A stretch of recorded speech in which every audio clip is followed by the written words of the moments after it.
Greetings, it is I, Countess Naravan Dracovin, Lord and Emperor of the Dracovin Empire, and welcome. It is time to continue my discussion on the history of Magic the Gathering, where I go set by set, release by release, giving you all the information, various cards you want to know about it, getting you know a little bit more about the various things that Wizards of the Coast has put out over the years.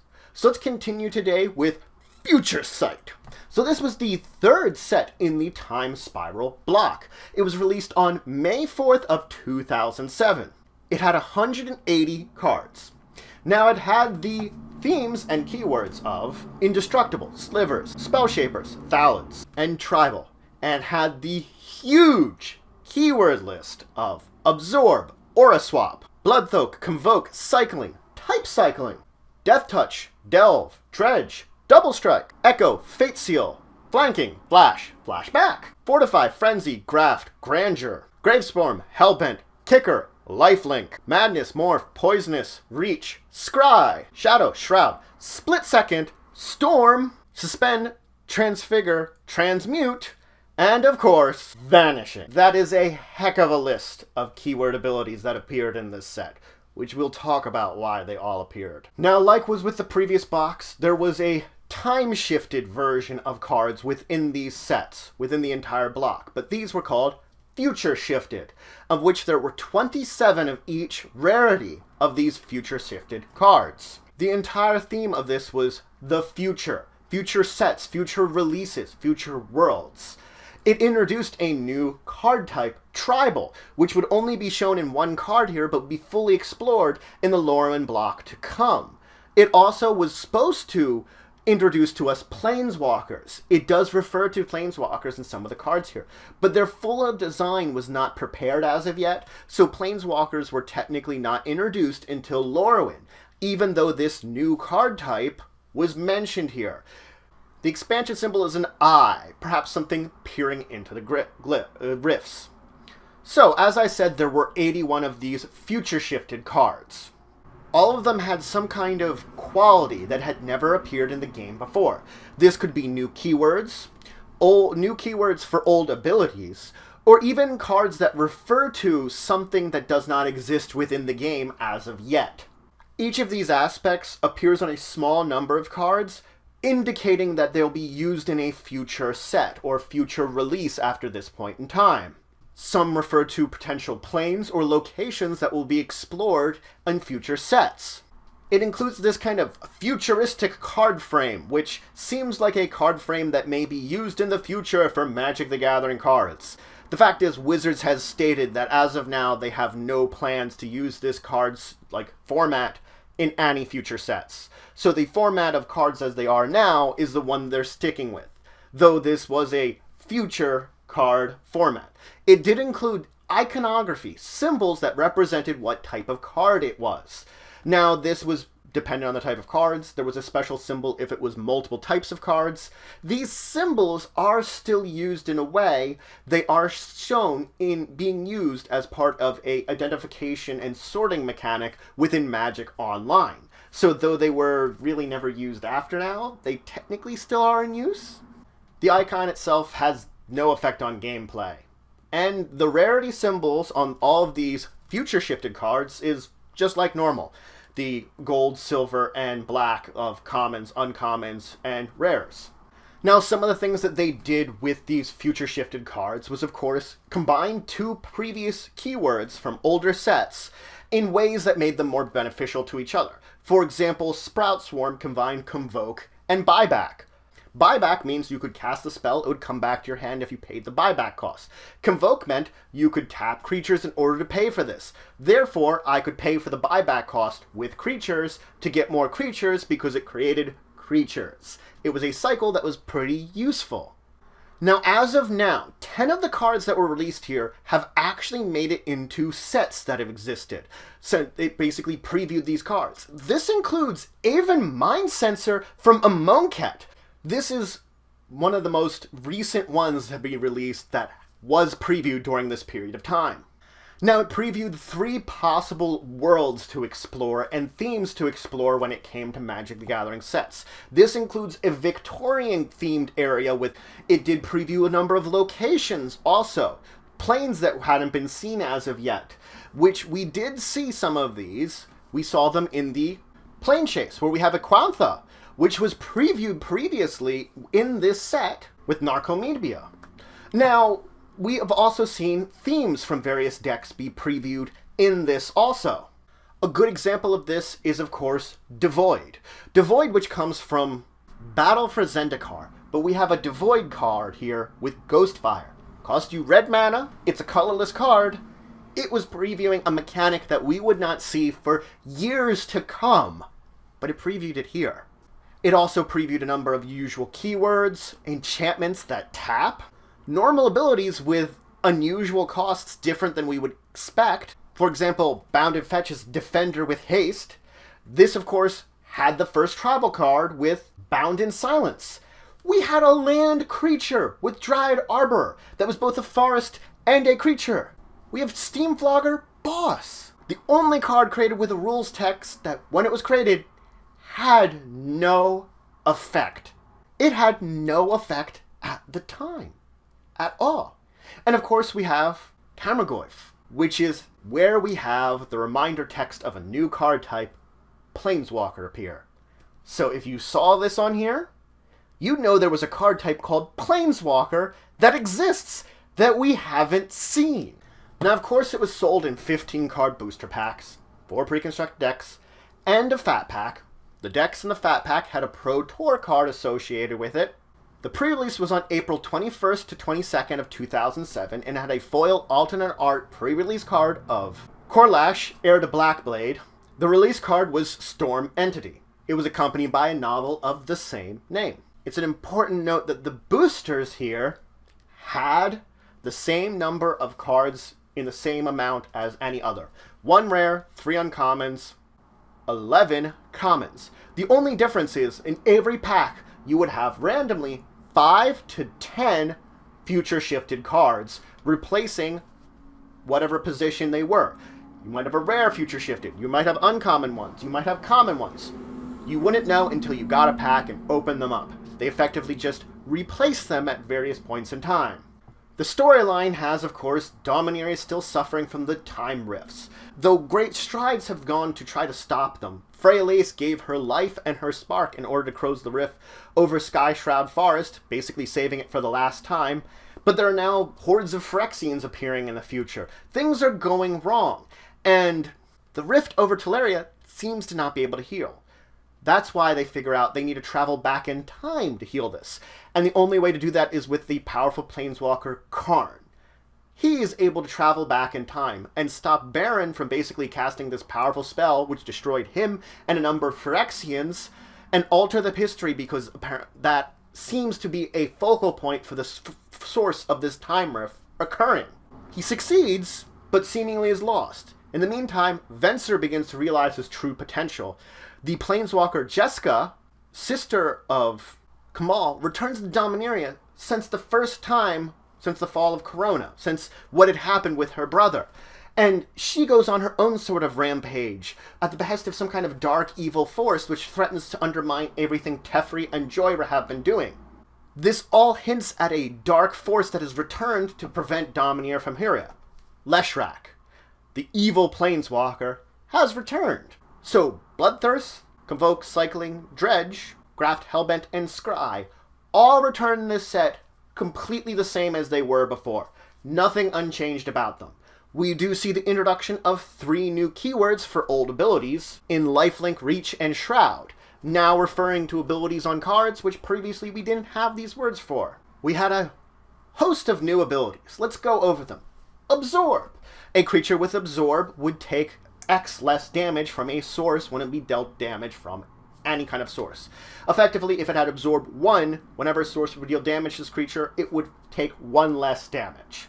That's what it did.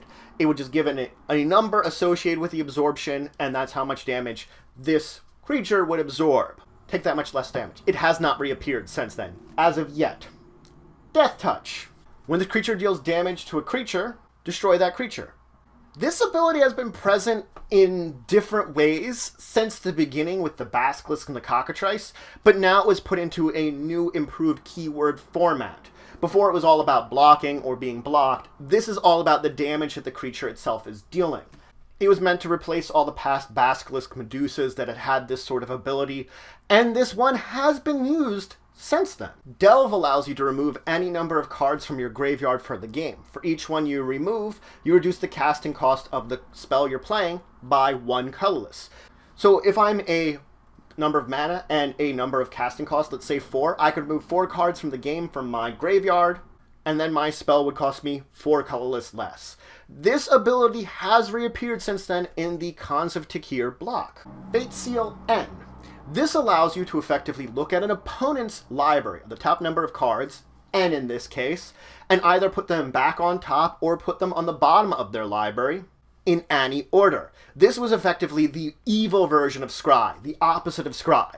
This ability has reappeared on Jace the Mind Sculptor, but it wasn't called Fate Seal. It was not used in a keyword format. Fortify with a cost allowed you to place this artifact, attach it to target land you control.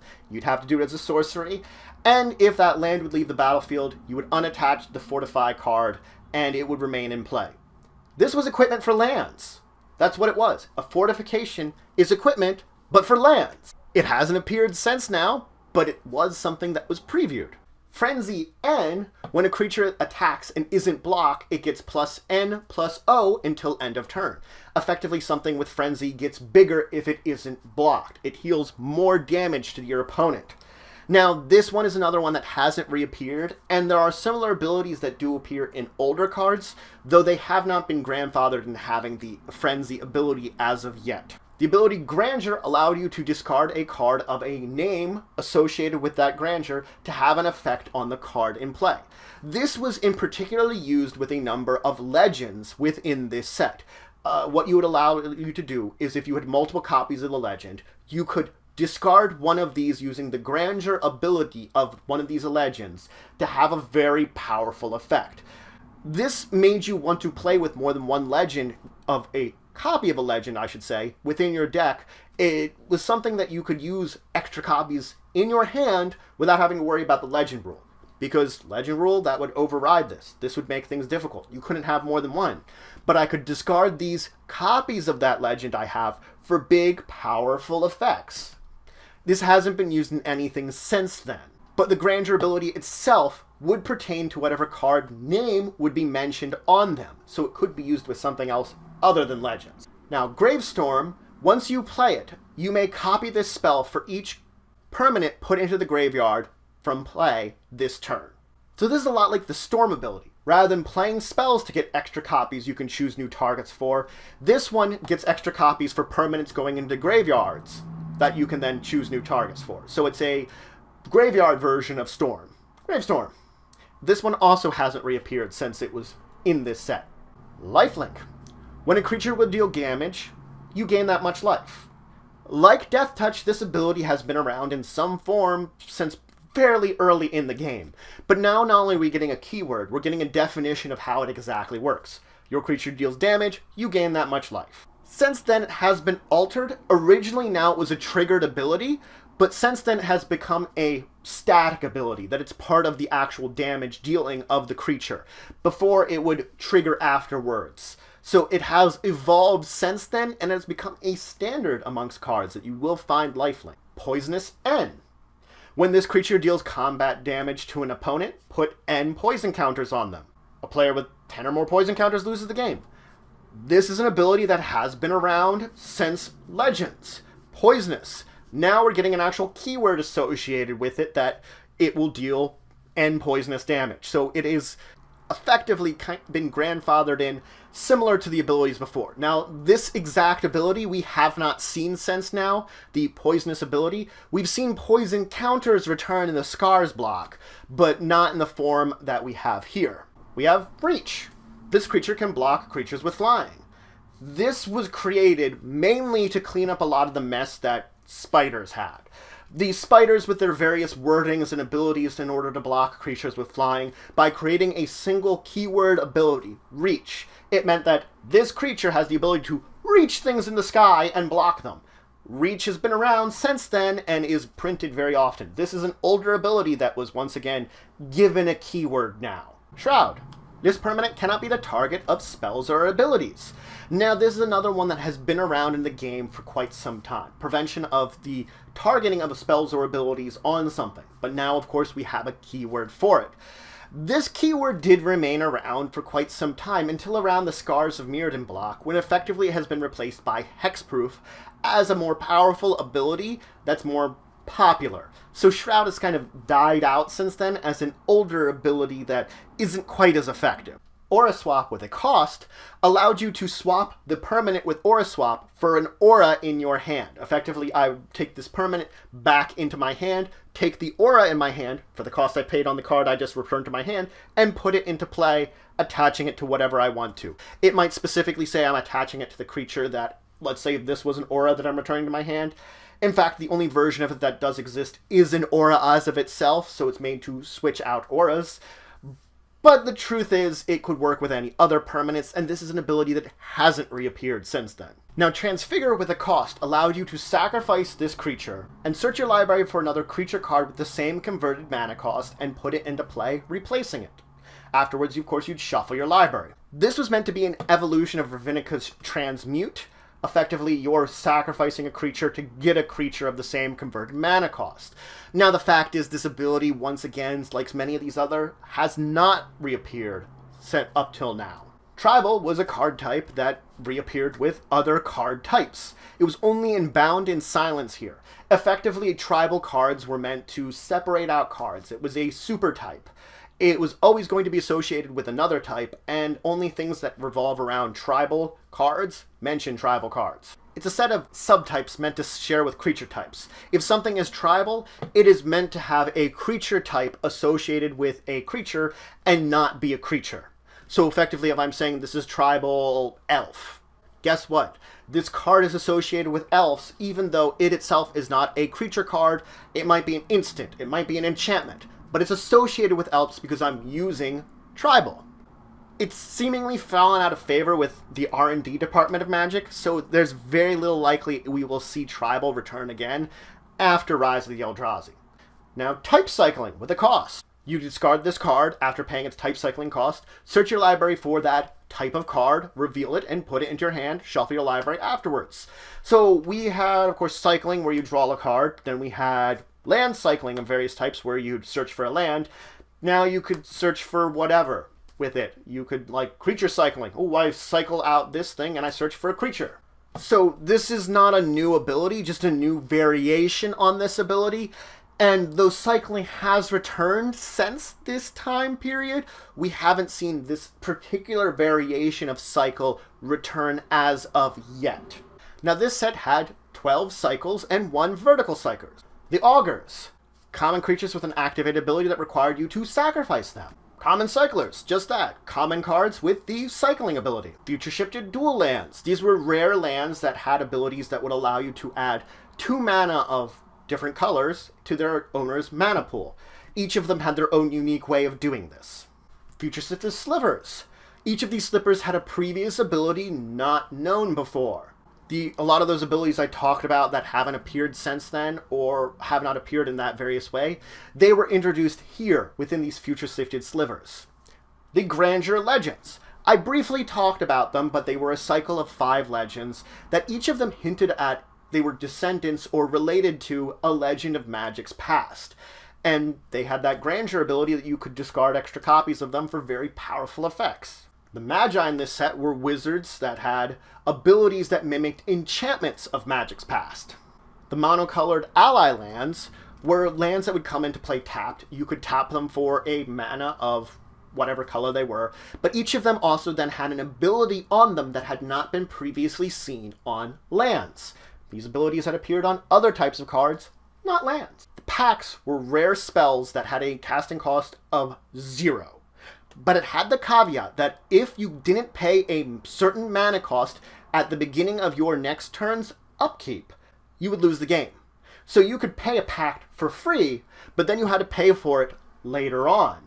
So it gave you a big effect for free, and then you had to just worry about paying the cost a little later on.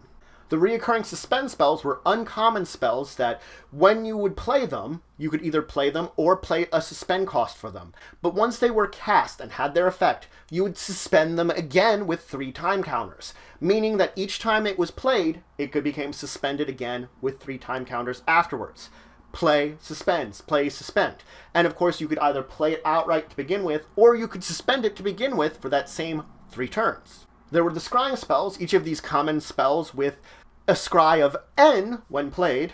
The spell shapers were uncommon spell shapers with an activated ability that creates a creature. But this creature has a name of a common 1 mana drop creature of Magic's past. So I will create a token mimicking a creature of Magic's past by name. There was the textless no ability creatures.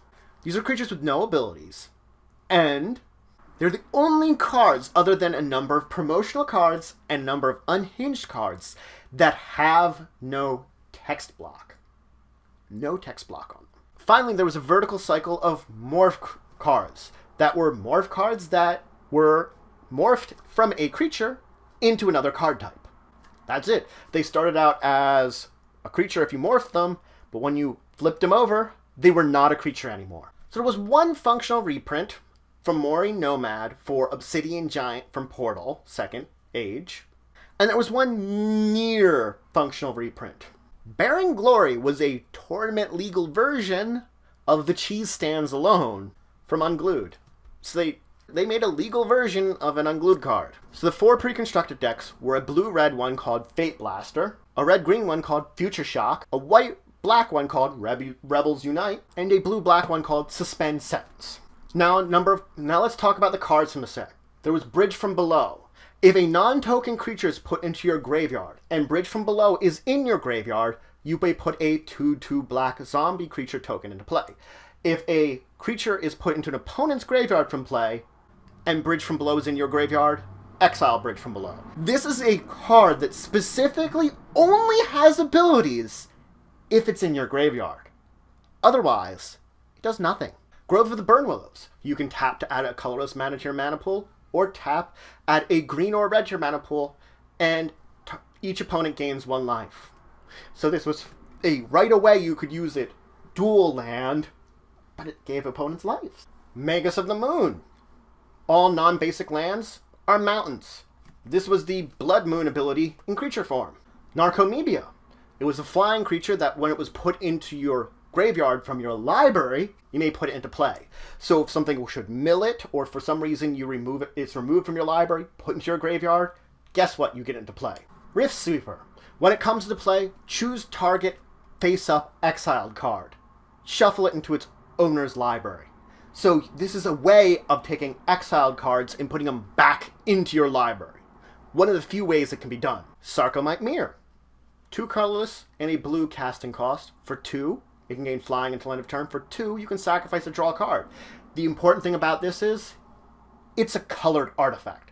Previously, we had the Golem. We had a card that counted, that was an artifact, that had a colorless converted mana, colorless cost to play it, but it counted as every color back in Ravinica block. Here, this is a blue artifact with a blue casting cost. So this is an evolution of what we've seen. This is not the first colored artifact. This is the first colored artifact with a color in its mana cost. Something that will be big in the Alara block to come. Sword of the Meek. Equipped creature gets +1/+2 and has a equip cost of 2. The big thing about this, which made it quite popular after this time period, when it was finally realized what it could do, is when a 1/1 creature would come into play under your control, you could return Sword of the Meek from your graveyard to play attached to that creature. Meaning, if I had a way of sacrificing Sword of the Meek for some other kind of effect, whenever I play 1/1 creature, I'd get it back. Tarmogoyf, whose power is star and toughness is star +1, where star is equal to the number of permanent types amongst all players' graveyards. So this would be artifacts, enchantments, sorceries, instants, creatures, lands, planeswalkers, major card types. For the number of those, it would have the star of its power, and that star +1 for its toughness. So this had seen a lot of popularity of being very big very quickly, especially if a bunch of cards go into graveyards very early, depending on the deck type you're playing. That you can get a lot of types into graveyards, therefore play a very big creature. Doomstalker was a 5/5 flying delve. First creature with delve. And that therefore you could very easily play it for 2 black mana. Dryad Arbor. It's a 1/1 green creature that's also a forest. You played it via land because it is a land, but it's also a 1/1 creature to begin with. But it's also a forest of type. It's also both green. It's just such a unique thing. You play it like a land, but it's a creature. Then there was Akroma's Memorial, one of my favorites to have. Creatures you control get flying first strike, vigilance, trample, haste, protection from black, protection from red. It gives all your creatures the abilities of Chroma. That's why I enjoy it. Bitter Ordeal. Search target opponent's library for a card, and then remove it from the game. That player shuffles their library. It has Gravestorm. So if a bunch of creatures of each bunch of permanents you had goes into your graveyard, you remove a lot of cards from your opponent's library. Chronomatic Escape. Another favorite of mine. Until your next turn, creatures can't attack you. Remove Chronomatic Escape from the game with 3 suspend counters on it. For 2 colors and a white, you could suspend it for 3 to begin with. It's one of those reoccurring suspend cards, except this one prevents things from attacking you. If you have 3 of them going at once, well, unless someone has a counter spell, your opponents can't attack you, but you can attack. Cloud Key. When it comes to play, you choose artifact, enchantment, creature, instant, or sorcery. Cards of that chosen type cost 1 colorless less to play. You make 1 type of card that maybe is the function of your deck, the focus of your deck, cheaper. Daybreak Cornet. Enchant a creature that already has another enchantment on it. So there's a caveat to playing this one. The creature you're enchanting already has to be enchanted. But the enchanted creature then gets +3/+3, first strike, vigilance, and lifelink. So, yeah, I have to have enchanted it ahead of time. But I make my creature very big for a pretty cheap cost. Festering March. Creatures your opponent control get -1/-1 until end of turn. Exile Festering March with 3 suspend counters on it. Of course, I could begin by suspending it for 3 turns with 2 colors and a black. It's another one of those repeating suspend ones, another one I enjoy because, well, you shrink all your opponent's creatures every time it comes out. Force of Savagery. It's an 8/0 trample for 2 colors and a green. It comes out, it would die instantly unless you have something, let's say, like Spider Silk Armor out, where all your creatures get +0/+1 in reach, and then you're playing an 8/1 for 3 mana, and, well, it'll just throw out there to kill your opponents. Ghostfire. It's colorless. It does 3 damage to target creature or player. Simple as that. It costs you red mana to cast it, but it's a colorless spell. Glittering Wish. Choose a multicolored card from outside the game, put it into your hand, exile Glittering Wish. It's like the wish spells of the past, only this is for multicolored cards in particular. Imperial Mask. When it comes into play, if it's not a token, each of your teammates puts a token that's a copy of Imperial Mask into play. So this is one of the first this is like the first card that mentions teammates. That's specifically helpful for multicolored cards. It still has a great ability on it too. You can't be the target of spells or abilities an opponent controls. So this is hexproof for you, when hexproof wasn't a keyword yet. This was the better version of Shroud, because rather than you can't be the target of spells or abilities, it's you can't be the target of spells or ability an opponent controls. Snake Cult Initiation. Enchant creature has poisonous 3. So it's a poisonous ability, except it's very potent and you can put it on creatures. Joyer the Gitu. For 2, remove target non-land card from your hand from the game. Put 4 time counters on it. If it didn't have suspend, now it has suspend. So with Joyra, for 2 mana, I can suspend anything from my hand. I can put anything I have that didn't have suspend before with 4 time counters on it. Or, if it's something that had maybe suspend a lot bigger than 4, for 2 mana I can suspend it for 4 now. Linessa Zephyr Mage. For X and 2 blue, return target creature with a converted mana cost of X to its owner's hands. For Grandeur, where you only have to discard another copy of Linessa Zephyr Mage, Target opponent returns a creature they control to their owner's hands, and then repeats the same process for an artifact, an enchantment, and a land. So return 4 things. Llanowar Mentor. For 1, discard a card from your hand.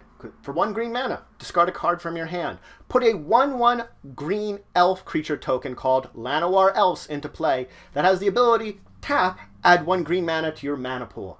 You create Llanowar Elf tokens. It's one of those token spell shapers, but Llanowar Elf ones can be very helpful. Extra mana. Lost Oromancers. Banishing 3. If Lost Oromancers is put into the graveyard from play and it had no time counters on it at the time this occurred, you may search your library for an enchantment and put it into play. Any enchantment, put it into play. Really great for searching your library for enchantments if you want to wait 3 turns. Lucent Luminin, a 3/3 flyer. It's an enchantment creature. So already, this is hinting at the Theros block where we had enchantment creatures. Here's our first one, hinting of both the types at the same time in natural card form, rather than something else making an enchantment into a creature or making it into this. Here they're both already. Lymph Sliver. All slivers have absorb 1. Makes all your creatures absorb 1 damage. If you have 4 of them, well, then you're absorbing 4. Magus of the Future. Play with your top card of your library revealed. You may play the top card of your library. This is a really interesting one because this is the Magus of the enchantment Future Sight.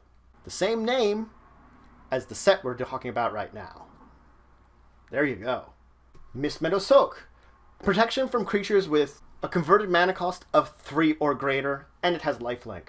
Meaning that it can't be blocked or damaged by creatures of converted mana cost 3 or more. 1 or 2, yes? Molten Disaster, an X spell. If you pay a kicker of 1 red, well, this card then has Split Second. It deals X damage to each creature without flying and each player. Mergranda Petroglyphs. Creatures with no ability get +2/+2. Great for a token deck when you have tokens that have no abilities. Mystic Speculation. Buyback for 2, scry 3. So you can keep using it to scry a bunch. Nacatl Warpride. It must be blocked by exactly 1 creature. When it attacks, so that means it is forcing something to block it, must be blocked by exactly 1 creature. When it attacks, you put X copies of it into play, tapped and attacking, where X is the number of creatures defending player controls. Exile them at the end of the turn. Effectively, I attack with Nacatl Warpride. Not only does he have to block every Nacatl Warpride with every one of the creatures he has, one will still get through, and any other creatures I have will get through because guess what? All the other Nacatl Warpride have to be blocked. Patriarch's Scorn. If you played another white spell this turn, you may pay Patriarch's Scorn without paying its mana cost. Destroy all enchantments. Play a white spell, and you can destroy all enchantments for free. Quaggaloth. Split Second Shroud. When a spell or ability opponent controls causes you to discard Quaggaloth from your hand, return it to your hand. Quiet Disrepair. Enchant an artifact or an enchantment. At the beginning of your upkeep, you choose one. Either you gain 2 life, or you destroy that permanent that Quiet Despair is attached to. So you can either keep gaining life, or you can get rid of it. Reality Strobe. Return target permanent to its owner's hand. Exile Reality Strobe with 3 suspend counters on it. Or you could begin play by suspending it for 3 for 2 colors and a blue. It's another one of the repeat ones, but this is the blue one, and it bounces stuff. I really like this one also. Hey, every 3 turns, I can just get rid of something from an opponent. Rites of Flourishing. At the beginning of each player's draw step, they draw an additional card. So each player draws 2 cards. Each player may play an additional land card each turn. So now each player draws 2 cards and can play 2 lands. Shimmying Spectre. It's a flying 2/2. When it deals combat damage to an opponent, that opponent reveals their hand. You choose a non-land card from their hand. Then you search that opponent's graveyard, hand, and library for all copies of that card with the same name. Notice I mentioned hand here. You've revealed the hand and chosen a card of this name, meaning now that you're searching for that hand, you're choosing that card also, you remove all of them from the game. So you remove that card from your opponent's hand from the game, and all copies of it in their graveyard and their library, effectively. Sliver Legion. All slivers get +1/+1 for each other sliver in play. So if you're playing a sliver deck, they get very big with all the other ones you have out. Sporeleth Ancient. At the beginning of your upkeep, put a spore counter on Sporeleth Ancient. Creatures you control have remove 2 spore counters from this creature, put a 1/1 green sapling creature token into play. So if you're playing a Thallid/Fungus deck that uses spore counters, you can now get out your saplings for only 2 spore counters instead of 3. Summoner's Pack. Search your library. It's a 0-cost spell that is green. Search your library for a green creature card, reveal it, and put it into your hand. Shuffle your library afterwards. At the beginning of your next upkeep, you have to pay 2 colors and 2 green, or you lose the game. But for free, you can search for a card. Take Possession. It's a split second. Enchant a permanent. You control enchanted permanent. Split second, steal something. Veilstone Amulet. Whenever you play a spell, creatures you control can't be the target of spells or an ability opponent control until end of turn. Whenever you play a spell, your creatures get hexproof until end of turn. Fencer, Shaper Savant. Whenever he comes into play, return target spell or permanent to its owner's hand. Meaning, since it is a flash creature, you could flash it in and return a spell to its owner's hand, not countering it, but countering it being in play, being played, or a permanent. Tricky there. And finally, Witch's Mist. For 2 colors and a black and tapping this enchantment, you may destroy target creature that was dealt damage this turn. It's a tap enchantment. So, that's it for today, though. I introduced you to Future Sight. An interesting set because unlike all the other ones, this looked to the future. All the future shifted cards revealed things of what Magic could be planning. We had abilities, new keyword abilities that have been seen since then, that were introduced here. Other abilities have not. Other functionality of cards have not. But we saw so much be introduced here that future sets have now given us. This was a glimpse into Magic R&D's box of tricks they were thinking about bringing out and showing it to the world. It was the ultimate culmination of these past, present, future ideals of this entire block. And it created many powerful cards. It still evolved the previous abilities. We saw powerful parts of Suspend, of Vanishing returning, of these keyword abilities that we had seen established in the previous sets, returning here forefront. It did introduce a great number of other keywords, as I said, some of which have kept around, others which were replacing previous words. We now had Lifelink, Reach, these abilities that had no name before, now had a name. They now had a term to refer to them.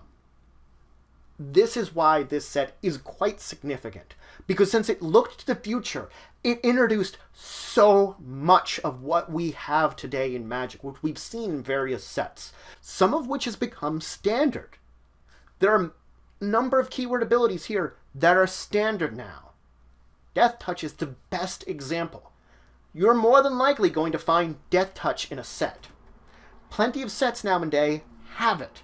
It is a keyword that is quite popular and to the forefront. Other things about them, we saw tribal cards. Planeswalkers introduced only if by reference. They were introduced here. They should have been part of the set.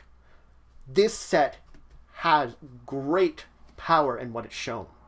And there are things that it has still shown which Magic hasn't used. It's hard to say if they ever will, but as we've seen, cards that were introduced here are even being introduced in sets to this day. So, some of these future shifted cards may still pop up in future sets to come. And some of their hints about new worlds and new places to explore might just show up still. It's impossible to say because of the power of time shifted, because of what it was. Ideas. Ideas for the future. Ideas for the future of Magic. But if you have any questions, comments, anything you want to say, anything you think I left out, please leave in the comments below. Please like, share, and subscribe. Seriously, for the channel, the empire, the work I do. If you want to show some extra support, you can always check out my Patreon, link description below. There's some great rewards there. It helps to grow and improve the channel and the empire. But regardless, until the next time, I bid you farewell.